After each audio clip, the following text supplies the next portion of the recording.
સુરત જિલ્લાના કામરેજ તાલુકામાં આવેલા ગાયપગલા તીર્થસ્થાન ખાતે શ્રી શંખેશ્વર મહાદેવ મંદિરના પ્રાણ પ્રતિષ્ઠા મહોત્સવનું આયોજન કરવામાં આવ્યું છે।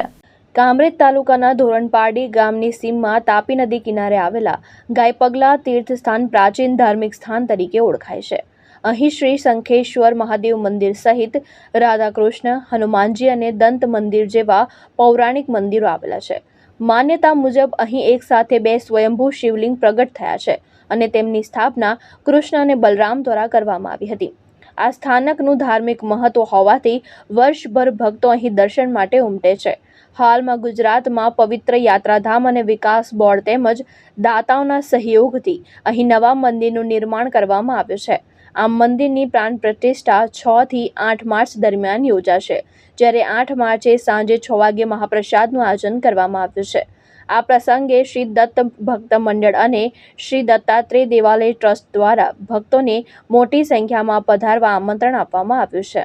અત્યારના 3 દિવસના કાર્યક્રમ અંગે હું તમને જણાવવા માંગીશ કે અત્યારે શિવલિંગમાં તો છે જ, 2 શિવલિંગ જે મામાએ વાત કરી તે પ્રમાણે 2 શિવલિંગ છે, એક કૃષ્ણ દ્વારા સ્થાપિત અને એક બલરામજી દ્વારા સ્થાપિત। હવે બલરામજી અને કૃષ્ણજીની મૂર્તિ નહોતી, તો બલરામજી અને કૃષ્ણજીની પૂર્ણ કદની મૂર્તિ અને તાપી માતા છે, તાપી કિનારે જો આ ક્ષેત્ર આવ્યું હોય તો તાપી માતાની મૂર્તિ કેમ નહીં હોય? તો તાપી માતાની મૂર્તિ 2 નવા ગર્ભગૃહ બનાવ્યા છે। એક ગર્ભગૃહમાં કૃષ્ણજી, બળદેવજી અને ગાય માતાનું પૂર્ણ કદની મૂર્તિ આપ જોઈ શકશો। કાલે તમે સ્થાપના કરશો એટલે, અને જમણી બાજુ તાપી માતાની મૂર્તિ સ્થાપિત કરશું। એની આ 3 દિવસ માટેની અમે પૂજા કરી રહ્યા છીએ। પ્રાણ પ્રતિષ્ઠાનો કાર્યક્રમ કોણ પધારવાનું છે અને કઈ રીતે કાર્યક્રમમાં ઘણા બધાની આપણે તમને કહ્યું તેમ હર્ષભાઈ સંઘવી, કનુભાઈ દેસાઈ, બીજા અહીંના લોકલ ધારાસભ્યો, ગુણેશભાઈ મોદી વગેરેની કન્ફર્મેશન આવી છે।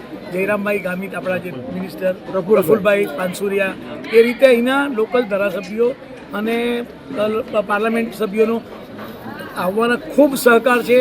લોકલ મુકેશભાઈ પટેલ અને સંદીપભાઈ દેસાઈ લીધે અમારા પાળા યોજના આપ જોઈ શકો, તાપી નદીના કિનારે કેટલું સરસ ધામ બની ગયું છે। કે બધી સરકારી અર્ધ સરકારી સંસ્થાઓનો ખૂબ ખૂબ અમે આભાર માનીએ કે એમના થકી જ આ થઈ શક્યું છે। અને યાત્રાધામ વિકાસ બોર્ડનો પણ ખૂબ ગાંધીનગરથી સહકાર મળ્યો છે। બીજી ફેઝની ફાઇલ અમે 16 કરોડની મૂકી છે સરકારશ્રીમાં, પર્યટન વિભાગમાં, અને એના માટે પણ અમારી જે બાકી રહી ગઈ છે, અમારે રૂમો બનાવવા છે, ધર્મશાળા બનાવવી છે, ક્રીડાંગણ બનાવવું છે બાળકો માટે। નીચે નવા નથી જઈ શકાતું તાપી નદીમાં, તો ઉપર અમે ઓવરઓલ ટાઈપ બનાવી અને ઉપરથી જ આપણે ભાવિક ભક્તો આવે તે નાહી શકે એનું પ્લાનિંગ સેકન્ડ ફેઝમાં છે। પ્રશાંત પટેલ, દ્રષ્ટિકોણ ન્યૂઝ, બારડોલી, સુરત।